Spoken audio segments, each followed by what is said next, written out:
God's nature is fire. Fire is the language of God.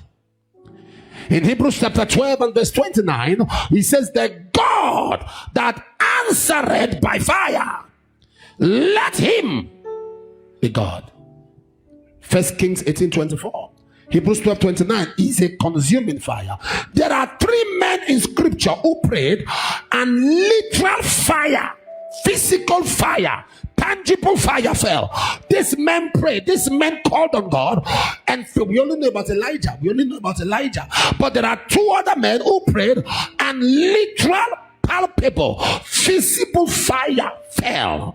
In 2 Chronicles chapter 7 verse 1, when Solomon was dedicating the temple of the house of God, the Bible says, and as he prayed, fire fell.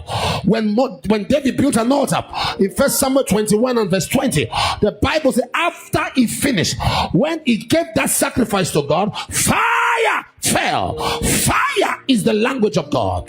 So God was describing the end time church.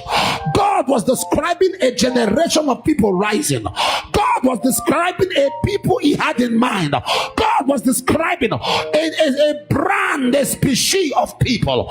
God was describing a class of end time warriors. And he said, these people coming, he said, there's going to be a character that will define them.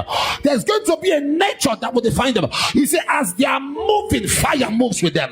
He said, a fire devoured before them. And as they move with fire, they leave behind flames. So the end time destiny, a destiny that will stand out, has to be fire sponsored. A destiny that will stand out has to be fire sponsored. A destiny that will stand out has to be fire sponsored.